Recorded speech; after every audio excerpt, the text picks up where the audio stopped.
उनकी सरकार ने तो गुंडाई दिया, उनकी सरकार ने तो अपराध दिया, उनकी सरकार ने तो अशिक्षा दिया, उनकी सरकार ने बेरोजगारी दिया, उनकी सरकार ने निरंकुशता दिया, उनकी सरकार ने महिलाओं का उत्पीड़न दिया, उनकी सरकार ने बच्चों को कुपोषण दिया, उनकी सरकार ने कहीं ना कहीं थाने में बैठ करके दलाल दिया।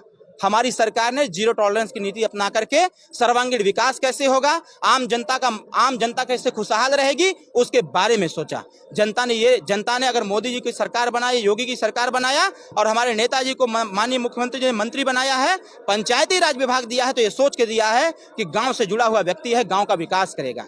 वो आकलन ओम प्रकाश राजभर एनडीए से करना छोड़ दें, उनके सामने भी छोटे से बच्चे नजर आएंगे। अरविंद राजभर, मऊ में आप एक भाषण दिए थे दरगाह में और आपने कहा था कि जब तक राजभर समाज को आरक्षण नहीं मिल जाता तब तक हम मंत्री पद का शपथ नहीं लेंगे। कुछ ही दिन पहले आपने भाषण दिया। मैंने जरूर कहा था राजभर समाज को कितना समय लगेगा?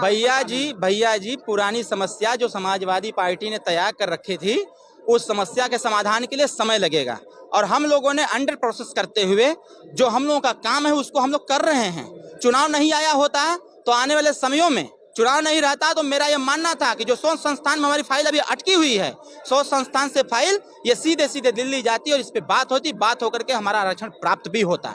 ये जो लोग भी कह रहे हैं उन लोगों को भी पता है कि जिस प्रकार से सभी लोगों ने लग करके सर्वेक्षण कराया, 17 जनपदों का सर्वेक्षण हुआ, सोच संस्थान में फाइल गई, समाज कल्याण विभाग ने स्क्रूटनी किया, जातियों का संकलन किया, आकलन किया, सामाजिक, शैक्षणिक, राजनीतिक और आर्थिक दृष्टिकोण से उसका सर्वेक्षण किया। जब सोच संस्थान से फाइल दिल्ली भेजना हुआ तो आचार संहिता लग गया। चुनाव के बाद ये विश्वास रखें 100% चुनाव के बाद ये सदन में आवाज उठेगी। मुझे पूरा विश्वास है अगर हमारे माननीय प्रधानमंत्री जी ने रोहिणी आयोग की रिपोर्ट को लागू करने की बात कहा है कि रोहिणी आयोग की रिपोर्ट लागू होगी, देश स्तर पर समस्त ओबीसी को आरक्षण प्राप्त होगा, तो उसी प्रकार से हमारे जो कैंडिडेट व्यक्तिगत तौर पर राजभर समाज को जो आरक्षण है वो भी प्राप्त होगा। बस विश्वास करने की चीज है।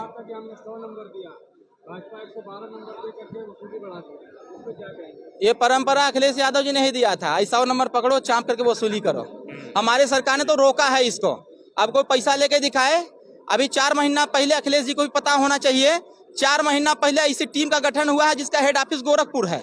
अब अधिकारी भी कमीशन लेने में थर्रा जा रहे हैं। जो पुलिस वाला आम पब्लिक को घसीट के ले जाता था, आज ऐसी स्थिति योगी जी ने कर दिया है कि उसी पुलिस वाले को वही पुलिस वाला घसीट के लेके जा रहा है। ये अंतर है भाजपा सरकार में। देखने को मिले थे आपके कार्यकर्ता को पुलिस वाले ने पीट दिया। कहाँ? कुछ दिन पहले की बात है, फर्रुखाबाद। अरे भाई, तो उस पुलिस वाले का अंजाम क्या हुआ नहीं देखा क्या आपने? अरे भाई पूरी बात किया करिए ना। जिसको भ्रम था इस पीले गमछे का, राजभर जी ने ऐसा चांपा हुआ कि वहां सिर्फ इंस्पेक्टर ही नहीं, इंस्पेक्टर के साथ दरोगा भी निलंबित हुए, भी निलंबित हुआ, 4 सिपाही भी निलंबित हुए। राजभर ने तो ये भी कहा कि मेरा कार्यकर्ता है, दरोगा को चापने की जरूरत इसलिए पड़ गई थी क्योंकि पीला गमछा वो लगाया था और पीला गमछा सनातन की पहली पहचान है। पीले गमछे का अपमान हुआ था, नेता का नहीं, पीले गमछे का अपमान हुआ। और पीला गमछा पीताम्बरधारी जितने भी देवी देवता हैं, ये पूरा देश उनका सम्मान करता है, उनकी पूजा अर्चना करता है, उनके सामने घुटना टेकता है, उनसे आशीर्वाद मांगता है अपने परिवार के कल्याण के लिए, अपने क्षेत्र के कल्याण के लिए, अपने देश के कल्याण के लिए। जब पीले गमछे का अपमान होगा, जो अपमान करने वाले के साथ वही व्यवहार होगा जो हमारी सरकार ने करने का काम किया।